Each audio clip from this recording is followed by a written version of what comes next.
तो वेलकम, स्वागत आप सभी का एक बार फिर से आरएस जंक्शन पर। मैं हूं घनश्याम। दिनांक 24 जून 2021 के डेली करंट अफेयर्स की कक्षा लेकर के हाजिर हूं। तो चलिए बात कर लेते हैं आज के महत्वपूर्ण करंट अफेयर्स पे। आरएस और एसआई 2021 ये दोनों एग्जाम आपके टारगेट हैं, दोनों का सिलेबस सेम है और दोनों में ही करंट अफेयर्स का बहुत बड़ा योगदान है।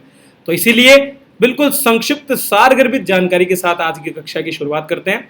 उससे पहले जो छात्र नए नए जुड़े हैं और जो अपना पिछला रिवीजन करना चाहते हैं, मतलब जो बहुत दिनों से पढ़ाई से दूर थे, तो उनके लिए हमारा जनवरी से लेकर के मई तक का मासिक करंट अफेयर्स का अंक गुलदस्ता का अवेलेबल है आरएस जंक्शन ऐप पर। 35 रुपए की ये बुक है, बहुत ही इंपॉर्टेंट है हिंदी और इंग्लिश दोनों में। तो एक बार जरूर रिवीजन कर लें ताकि आप जो है बाकी छात्रों के बराबर आ सकें। इसके अलावा राजस्थान इकोनॉमिक रिव्यू की क्लासेस में ले रहा हूँ यूट्यूब पर, और टेस्ट सीरीज मैंने शुरू कर दी है। ठीक है, तो इस टेस्ट सीरीज का भी आप लाभ उठा सकते हैं और ये टेस्ट सीरीज भी अवेलेबल है आरएस जंक्शन ऐप पर, तो आज ही ज्वाइन करें।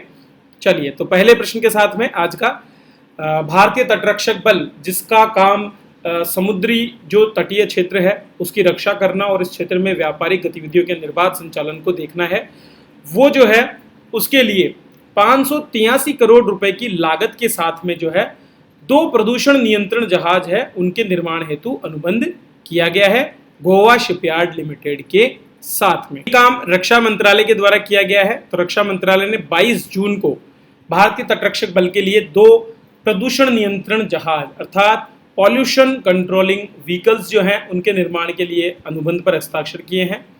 इन विशेष भूमिका वाले जहाजों को स्वदेशी रूप से डिजाइन किया जाएगा, विकसित किया जाएगा और गोवा शिपयार्ड लिमिटेड द्वारा निर्मित किया जाएगा। हमारे यहाँ पर बहुत से शिपयार्ड हैं, जैसे कि मझगांव जो है शिपयार्ड लिमिटेड है, इसी तरह गार्डन रिच शिप बिल्डर्स हैं और इसी तरह गोवा शिपयार्ड लिमिटेड भी है। और ये जो अधिग्रहण है ये बाय इंडियन, स्वदेशी रूप से डिजाइन, विकसित और निर्मित, मतलब बाय इंडियन IDDM, ठीक है, indigenously designed, developed and manufactured. IDDM का मतलब क्या है? Indigenously designed, developed and manufactured. तो इस अभियान के तहत जो है किया गया है। अभी अगर बात करें ICG की, तो ICG के पास में वर्तमान समय में जो है 3 मुंबई, विशाखापट्टनम और पोरबंदर में PCV हैं, पॉल्यूशन कंट्रोलिंग व्हीकल, जिनका काम होता है समुद्री क्षेत्र में किसी भी दुर्घटना की स्थिति में प्रदूषण की निगरानी करना, तेल रिसाव की निगरानी करना और उसको मिटिगेट करने का काम करना। ये जो नए PCV हैं इनको हमारे जो समुद्र का पूर्वी क्षेत्र है बंगाल की खाड़ी में और पारिस्थितिकी रूप से संवेदनशील अंडमान निकोबार जो क्षेत्र है उसमें प्रदूषण प्रतिक्रिया संबंधी जरूरतों के लिए निर्मित किया जाएगा। चलिए आगे बढ़ते हैं और बात करते हैं खेलों की। तो हाल ही में जो है भारत और न्यूजीलैंड के बीच विश्व टेस्ट चैंपियनशिप के पहले संस्करण का फाइनल खेला गया और इसमें जो है न्यूजीलैंड ने भारत को हरा करके पहली बार विश्व टेस्ट चैंपियन बनने का खिताब अपने नाम किया। केन विलियमसन की कप्तानी में न्यूजीलैंड ने विराट कोहली की कप्तानी वाली भारतीय टीम को हरा करके विश्व टेस्ट चैंपियन अपने नाम की। पहली बार खेले गए इस वर्ल्ड टेस्ट चैंपियनशिप में फाइनल में न्यूजीलैंड ने भारत को 8 विकेट से हरा करके खिताब पर कब्जा जमाया। 144 साल का टेस्ट इतिहास हो चुका है और इसमें पहला मौका है जब दुनिया को टेस्ट क्रिकेट का एक वर्ल्ड चैंपियन मिला है। यह प्रतियोगिता काफी लंबे समय तक रही। 1 अगस्त 2019 से इसकी शुरुआत हुई थी, जब 2019 में एशिया श्रृंखला का पहला टेस्ट शुरू हुआ और इसके बाद जून 2021 में साउथहम्पटन के रोज बाउल में फाइनल को खेला गया। इसमें 12 टेस्ट खेलने वाली टीमों में से कुल 9 टीमों ने भाग लिया और प्रत्येक टीम को अन्य 8 टीमों में से किन्हीं 6 के खिलाफ टेस्ट सीरीज खेलने के लिए निर्धारित किया गया था।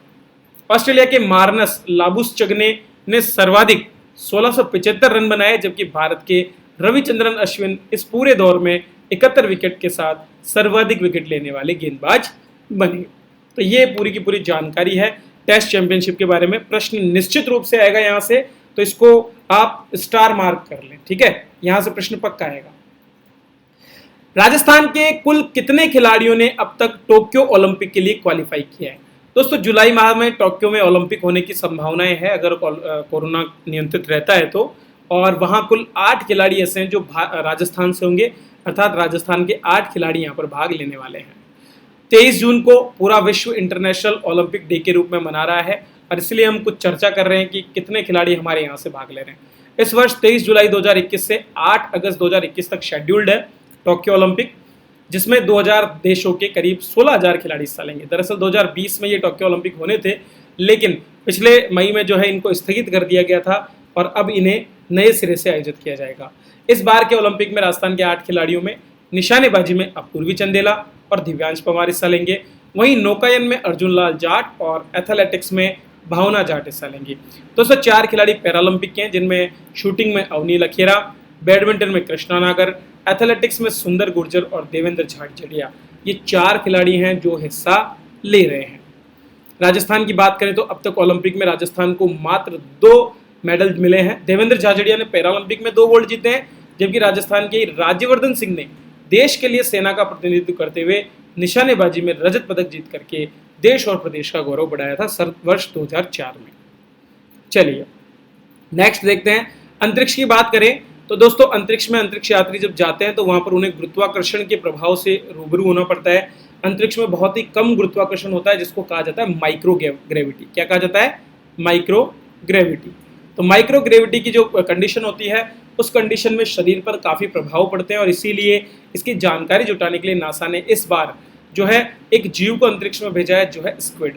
स्क्विड दरअसल खारे पानी में रहने वाला एक जीव है और लंबे समय तक जो अंतरिक्ष में यात्री रहते हैं उनके स्वास्थ्य के प्रभाव पर जो अध्ययन करना था, उसके लिए इसे भेजा गया है। स्क्विड खारे पानी में मिलते हैं और इन्हें हवाई द्वीप जो है वहाँ से स्पेस एक्स के पुनः आपूर्ति मिशन, मतलब कि जो अंतरिक्ष में नासा का स्टेशन है वहाँ पर विभिन्न प्रकार की चीज़ों की आपूर्ति करनी होती है, उसके लिए मिशन भेजा गया था और इसी मिशन के तहत इंटरनेशनल स्पेस स्टेशन पर इन्हें भेजा गया है। स्क्विड प्राणी विज्ञान के सेफलोपोड समूह से आता है और कैटल फिश से मिलता जुलता जीव है। खारे पानी में पाया जाता है और एक दिलचस्प जीव है जो अंधेरे में चमकता है, इसीलिए इसे जीव दीप्ति भी कहा जाता है। इस जीव को क्या कहा जाता है? जीव दीप्ति, क्योंकि चमकता है। जैसे जुगनू रात्रि में चमकता है, उसी तरह से ये जीव भी चमकता है। प्राकृतिक बैक्टीरिया के साथ सहजीवी संबंध होता है जो इसकी चमक को नियंत्रित करता है। मतलब ये जो जीव है इसके शरीर में एक प्राकृतिक बैक्टीरिया पाया जाता है और वो सिम्बायोटिक रिलेशन इसके साथ रखता है, मतलब दोनों एक दूसरे के साथ जीवित रहते हैं। तो अब इसकी चमक पर जो बदलाव होगा उसको देख करके ये निर्धारित किया जाएगा कि इस जीव के शरीर में जो बैक्टीरिया है उन पर क्या प्रभाव पड़ रहा है। तो अंतरिक्ष यात्री जब कम गुरुत्वाकर्षण में होते हैं तो उनके भी शरीर का जीवाणु के साथ संबंध बदल जाता है। हमारे शरीर के जो रचना है और जो प्रक्रिया है उसमें जीवाणुओं का बहुत बड़ा योगदान होता है और इसीलिए उसका अध्ययन करने के लिए जो है इसे भेजा गया है। चलिए आगे बढ़ते हैं और बात करते हैं ब्रिक्स से जुड़ी एक खबर के बारे में। ब्रिक्स जो कि 5 विकासशील देशों का समूह है, ठीक है, उसने हाल ही में ऊर्जा के अंतर्गत ग्रीन हाइड्रोजन के विषय पर ब्रिक्स शिखर सम्मेलन का आयोजन किया और भारत ने इसकी मेजबानी की। भारत की बिजली मंत्रालय के तहत सबसे बड़ी ऊर्जा समेकित कंपनी एनटीपीसी, मैंने हाल ही में एनटीपीसी के बारे में आपसे चर्चा भी की थी। तो एनटीपीसी लिमिटेड जो है उसने ग्रीन हाइड्रोजन के बारे में 2 दिवसीय शिखर सम्मेलन का आयोजन किया। ऑनलाइन कार्यक्रम में ब्राजील, रूस, भारत, चीन और दक्षिण अफ्रीका जो ब्रिक्स देश है उनके विशेषज्ञों ने भाग लिया। भारत ने ग्रीन हाइड्रोजन का उत्पादन करने के लिए पारदर्शी और प्रतिस्पर्धी तरीके से निजी क्षेत्र से संबंधित उर्वरक, रिफाइनरी के लिए हाइड्रोजन खरीद दायित्व लागू करने के लिए एक राष्ट्रीय हाइड्रोजन मिशन की शुरुआत की है। तो हाइड्रोजन आने वाले समय में एक वैकल्पिक ईंधन हो सकता है, लेकिन इसका उत्पादन जो है ग्रीन तरीके से किया जाए, मतलब हरित तरीके से, बिना पर्यावरण को नुकसान पहुंचाए। और ये काम किया जाता है अक्षय ऊर्जा का उपयोग करके इलेक्ट्रोलिसिस द्वारा। तो जब भी रिन्यूएबल एनर्जी का उपयोग करके इलेक्ट्रोलिसिस के माध्यम से हाइड्रोजन को उत्पादित किया जाता है तो वो ग्रीन हाइड्रोजन कहलाती है, क्योंकि इसमें कार्बन का कोई अंश नहीं होता है। किसी तरह से कार्बन जला करके या कार्बन का दहन करके और हाइड्रोजन उत्पादित नहीं होती है। यह हाइड्रोजन के हरित उपयोग के विभिन्न रास्ते खोलने के लिए अन्य ईंधनों पर इसे प्रमुखता देने का अवसर भी देता है। तो बहुत से विशेषज्ञ जो अलग अलग क्षेत्रों में काम कर रहे हैं वो यहाँ पर इस मीटिंग में आए।